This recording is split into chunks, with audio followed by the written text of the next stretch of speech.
জুলাই মাস থেকে শুরু হওয়া এই কার্যক্রম পর্যায়ক্রমে যেটি শুরু হচ্ছে পাইলটের মাধ্যমে, যে কোনো সরকারি প্রক্রিয়ার মাধ্যমে করে ইনশাল্লাহ সারা বাংলাদেশ জুড়ে আমরা পৌঁছে দিব। মাননীয় প্রধানমন্ত্রীর যে দীর্ঘদিনের একটা ভিশন ছিল, বাংলাদেশে আমাদের নিজেদের উৎপাদিত যে কোনো পণ্য সারা বাংলাদেশে আমরা ছড়িয়ে দিতে পারবো।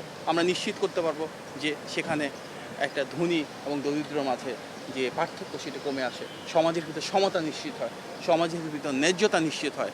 আমরা সেটি শুরু করতে যাচ্ছি একদম আমাদের কোমলমতি শিক্ষার্থীদের মাধ্যমে ক্লাস 1 থেকে।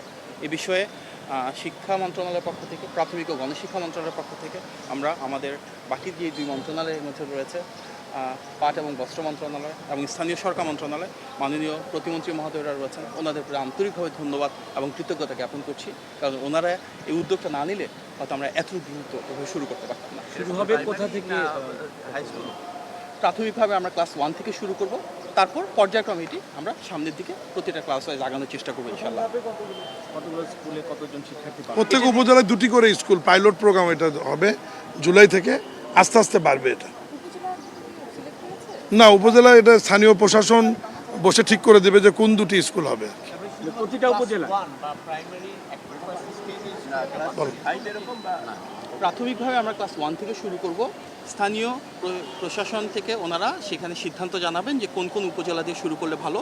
অবশ্যই আমরা বস্ত্র এবং পাট মন্ত্রণালয় এবং প্রাথমিক ও গণশিক্ষা মন্ত্রণালয় থেকে আমরা সমন্বয় করব ওনাদের সাথে। প্রাথমিকভাবে প্রত্যেক মাসে আমরা 2টি করে উপজেলাতে 2টি করে স্কুল দিয়ে শুরু করব এবং এটা একটা চলমান প্রক্রিয়া হবে। তবে আমাদের লক্ষ্য প্রথম মাসে অন্ততপক্ষে 1 লক্ষেরও অধিক শিক্ষার্থীর কাছে যেন আমরা পৌঁছে দিতে পারি ব্যাগ, 1 লক্ষেরও অধিক শিক্ষার্থীর কাছে আমরা পৌঁছে দিতে পারি স্কুল ড্রেস। এবং আপনারা নিশ্চয়ই জানেন এগুলো কিন্তু আমাদের নির্বাচনী প্রতিশ্রুতিতে ছিল। যেহেতু গণমানুষের ভোটে গণতান্ত্রিক বাংলাদেশে জনগণের আকাঙ্ক্ষা প্রতিফলন ঘটেছে, আমরা চাই মাননীয় প্রধানমন্ত্রীর যে দৃঢ় প্রতিজ্ঞা রয়েছে নির্বাচনী ম্যানিফেস্টোর আলোকে দেশকে পরিচালনা করা, জনগণের কাছে যে কমিটমেন্টগুলো ছিল সেগুলোকে বাস্তবায়ন করা। আজকে আমাদের 3 মন্ত্রণালয়ের সম্মিলিত এই উদ্যোগ সেটির বহিঃপ্রকাশ। ইউজুয়ালি আমরা দেখি যে শিক্ষাবর্ষ তো জানুয়ারি থেকে শুরু হয়, এবার তো যেহেতু জুলাই থেকে শুরু হচ্ছে, পরবর্তী বছর জানুয়ারি থেকেই কি তার পরিকল্পনা আছে নাকি এটা র্যান্ডমলি চলতে থাকবে এরকম প্রতি মাসে?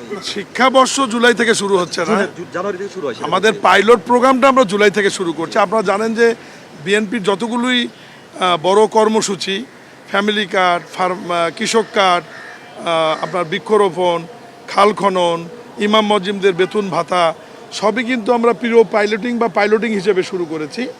আজকেও আন্তঃমন্ত্রণালয়ের মিটিংয়ে মাননীয় প্রধানমন্ত্রীর নেতৃত্বে সিদ্ধান্ত হয়েছে যে আমরা জুলাই মাসে প্রত্যেক উপজেলা থেকে 2টি করে প্রাইমারি স্কুলের নাম নিয়ে সেখানে ক্লাস 1-এর মাধ্যমে আমরা এই একই ধরনের পোশাক এবং একই ধরনের স্কুল ব্যাগ হস্তান্তর করব। এই 3টি মন্ত্রণালয়ের যৌথ সমন্বয়ে এবং এই 3 মন্ত্রণালয়ের ব্যয়ে। আরেকটি জিনিস খেয়াল করবেন, বাংলাদেশে যেমন আইন শৃঙ্খলা বাহিনীর একই রকমের পোশাক, সেনাবাহিনীর ড্রেস একই রকমের, পুলিশের ড্রেস একই রকমের, ঠিক এইরকমই মাননীয় প্রধানমন্ত্রী যেটা চাচ্ছেন যে সমতা আনার জন্যে, মাননীয় উপদেষ্টা যেটি বলেছেন যে সকল প্রাইমারি স্কুলের স্টুডেন্টের একই রকমের ড্রেস হবে, মেয়েদের আলাদা ছেলেদের আলাদা, ব্যাগ মেয়েদের আলাদা ছেলেদের আলাদা। রাস্তাতে যাওয়ার সময় যে কেউ দেখলেই যেন চেনে যে এই বাচ্চাটি প্রাইমারি স্কুলে পড়ে। আরেকটা বিষয় আছে, এই যে জুটের ব্যাগটা আমরা দিচ্ছি, এটাও একটা বিষয়, এই যে পরিবেশের সাথে যাতে এটা আমাদের কোমলমতি শিশুরাও এটার একটা লার্নিং শুরু হয় এখান থেকে, এই পাটজাত পণ্য দ্রব্য এগুলো ব্যবহারে মানুষকে উৎসাহিত করা, এই জন্য আমরা এই জুটের ব্যাগগুলো পাট শিল্পকেও আমরা আরও একটু সমৃদ্ধ করা, আমাদের হারানো ঐতিহ্য গৌরবকে ফিরে আনার জন্য আমরা এটা আমাদের কোমলমতি শিশুদের মাঝে দিয়ে এটা একটা সিগন্যাল দিচ্ছি যে আমরা এই পলিথিন বা এই ব্যাপারে যে আমরা পরিবেশ নষ্ট করে এটার বিরুদ্ধে এটাকে চেঞ্জ করে আমরা এই পাটজাত পণ্যের দিকে মানুষকে ধাবিত করা।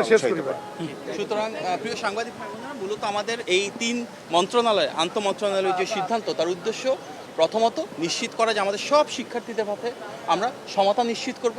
আমরা দ্বিতীয়ত দেশীয় পণ্যকে জনগণের দোরগোড়ায় পৌঁছে দিব, made in Bangladesh slogan Bangladesh থেকে সারা বিশ্বে পৌঁছে দিব, যার কারণে আমাদের ইলেকশন স্লোগানও ছিল সবার আগে বাংলাদেশ। এবং তৃতীয়ত আমরা যে পরিবেশ বান্ধবভাবে রাষ্ট্রকে সাজাতে চাই, যেখানে এনভায়রনমেন্ট ফ্রেন্ডলি পলিসিগুলো হবে, সেটিকে বাস্তবায়ন করি ইনশাআল্লাহ। আপনার সবাইকে অনেক ধন্যবাদ।